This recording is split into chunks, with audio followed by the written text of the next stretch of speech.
Puji Tuhan, sebuah sukacita kita bisa bertemu kembali dalam kasih Tuhan. Saya sedang merenungkan sebuah hal, yaitu di dalam kehidupan kita ini, apakah kita sudah memberi yang terbaik pada Tuhan. Saya percaya bahwa ketika kita memberikan yang terbaik pada Tuhan, pastinya hati Tuhan disenangkan. Bapak dan Ibu, banyak orang tidak sadar ketika dia di dalam kehidupan ini. Dia bukan memberikan yang terbaik pada Tuhan, tetapi dia memberikan persembahan yang sisa kepada Tuhan. Kita lihat ada firman Tuhan di Lukas pasal 21 ayat 2. Dikatakan, ia melihat juga seorang janda miskin memasukkan 2 peser ke dalam peti itu. Banyak orang bertanya, berapa sih nilai 2 peser ini bila dikuruskan ke dalam rupiah? Katakan 1 dinar itu adalah upah sehari. Dan 1 dinar itu sendiri adalah 128 peser. Nah, kalau upah harian di rupiah adalah 100.000 per hari, maka 1 dinar yang sama dengan 100.000 rupiah itu dibagi dengan 128 peser. Hasilnya 781,25 rupiah. Nah, kemudian 781 kali 2 peser itu dapatnya 1.562 rupiah. Nah, kalau dilihat dari jumlah yang diberikan oleh janda miskin ini, maka ini adalah persembahan yang kecil. Tetapi saya hanya belajar dari perbuatan janda miskin ini sampai ini dibahas di dalam Alkitab oleh Yesus Tuhan. Pastinya janda ini di sini bukan memberikan sesuatu yang sembarangan pada Tuhan. Nah, di sini dia memberikan yang terbaik pada Tuhan. Dia tidak memberikan sisa dari 2 peser yang dia miliki.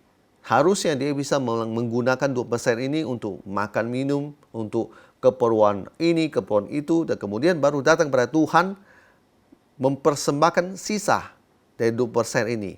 Atau dia akan berkata pada Tuhan dan memberi alasan, oh Tuhan maaf, aku tidak punya apa-apa untuk dipersembahkan kepada Tuhan.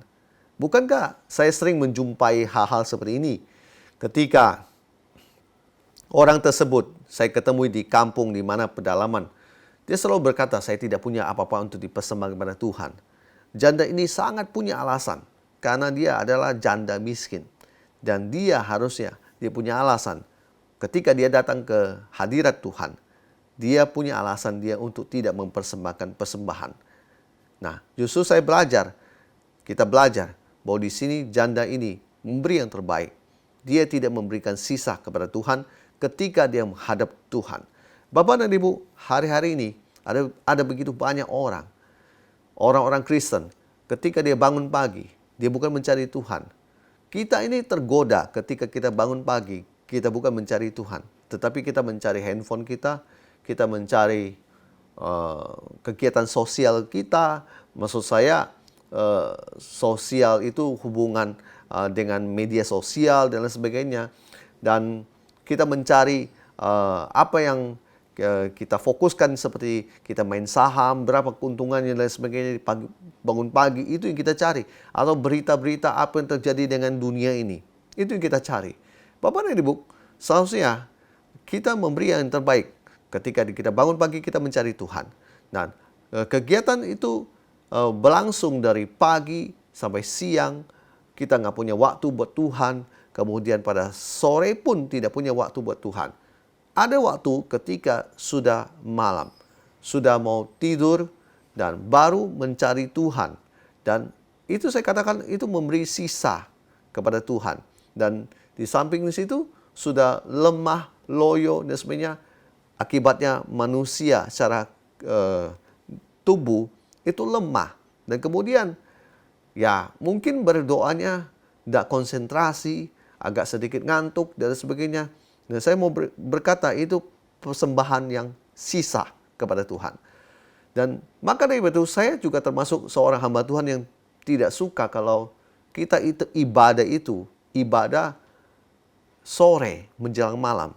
Bagi saya kalau ibadah itu di hari Minggu akan lebih baik kalau pagi-pagi orang datang pada Tuhan. Bukan ketika sudah sore, sudah menjelang malam, sudah selesai aktivitas, maaf kata apalagi yang bekerja penuh dengan stres dan pergumulan, baru di sore menjelang malam baru datang pada Tuhan dengan beban berat dan pergumulan, bahkan tidak fokus pada saat lagi pujian penyembahan. Itu saya namakan persembahan sisa kepada Tuhan. Dan saya mau berkata gini, di ayat 21, pasal 21 ayat 3, dikatakan begini. Lalu ia berkata, aku berkata kepadamu, sesungguhnya janda miskin ini memberi lebih banyak daripada semua orang itu. Dari mana Yesus bisa tahu bahwa janda miskin ini memberi lebih banyak daripada semua orang itu? Karena Yesus Tuhan itu dia ada Tuhan.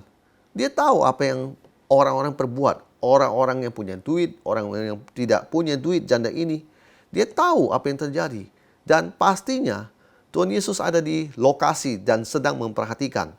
Nah, maka dari itu, kembali yang tadi kita bahas tadi, begini. Bapak dan Ibu, selama seminggu, sebulan, bahkan bertahun, apa yang Anda lakukan kepada Tuhan, yaitu memberikan persembahan sisa.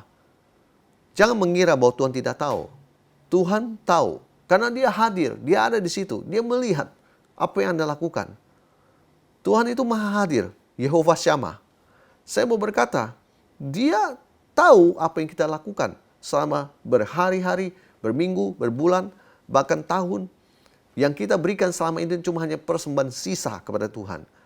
Nah, maka dari itu, kalau kita hari ini kita mendengar firman Tuhan ini, mari kita belajar kita untuk memberikan jangan persembahan sisa kepada Tuhan. Kita berubah dari ketika kita bangun pagi, ketika kita datang ke rumah Tuhan pun, tidak dengan tangan kosong. Tidak dengan persembahan asal-asalan. Kalau ketika kita diperhadapkan dengan sesuatu, apakah Tuhan atau teman kita, jangan juga kita terus membela untuk memberikan yang terbaik buat teman kita. Tetapi utamakan Tuhan. Nah, Tuhan yang maha hadir, Tuhan akan melihat itu semua. Dan dia akan tahu apakah selama ini Anda itu memberikan persembahan yang terbaik atau persembahan sisa. Yang berikutnya, Lukas pasal 21 ayat 4. Sebab mereka semua memberi persembahannya dari kelimpahannya, tetapi janda ini memberi dari kekurangannya. Bahkan ia memberi seluruh nafkahnya. Bapak dan Ibu, di sini saya mau berkata begini, sikap dan hati kita, itu yang Tuhan lihat. Apakah yang Anda persembahkan itu semuanya? Tuhan tahu hatimu. Nah, yang Tuhan inginkan adalah persembahan yang sesungguhnya adalah ketika Anda memberikan seluruh kehidupan Anda. Bukan memberikan sisa. Tuhan rindu Anda memberikan sesuatu yang terbaik bagi Dia. Dan Tuhan senang. Karena memang Tuhan itu layak kita berikan yang terbaik. Bukan persembahan-persembahan yang sisa. Nah, Tuhan punya semuanya. Kalaupun Anda memberikan persembahan uang dan sebagainya, dia sebenarnya dia punya semua. Tetapi yang dia mau lihat adalah hatimu. Bagaimana cara Anda berkorban. Bapak dan Ibu, ketika Anda belajar untuk memberikan hidup Anda kepada Tuhan, yaitu seluruh hidup Anda kepada Tuhan, Anda belajar untuk memberikan yang terbaik pada Tuhan. Saya percaya berkat yang luar biasa pasti Tuhan berikan buat Anda. Dimulai ketika Anda memberikan waktu khusus buat Tuhan, waktu yang terbaik, datang kepada hadiratnya, bukan ketika waktu Anda sudah capek, Anda sudah stres, sudah nggak ada punya apa-apa, Anda baru datang pada Tuhan.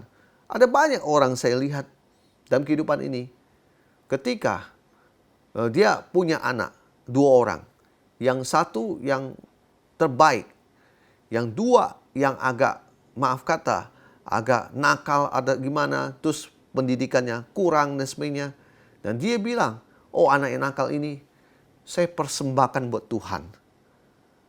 Bukankah persembahan yang terbaik adalah anak yang pertama, yang sekolah dokter, yang lulus dengan predikat cum laude dan sebagainya. Tetapi yang dipersembahkan adalah anak yang sudah rusak, maaf, hancur kehidupan masa depannya dan sebagainya. Itu yang dipersembahkan oleh Tuhan. Itu bukan persembahan yang terbaik. Itu persembahan sisa. Tuhan ingin kita berubah hati kita ketika kita mempersembahkan sesuatu pada Tuhan. Jangan memberikan sisa. Berikan yang terbaik bagi Dia. Nah, kalau Anda punya uang, Anda juga bisa punya pilihan. Apakah Anda akan mengambil uang Anda untuk memberikan yang terbaik bagi Tuhan? Atau Anda pakai semua untuk hawa nafsu Anda, kedagingan Anda, kesenangan Anda. Kemudian sisa yang ada, yang hanya tinggal sedikit, Anda bilang, oh ini saya buat Tuhan saja. Saya mau berkata di sini, itu adalah persembahan sisa.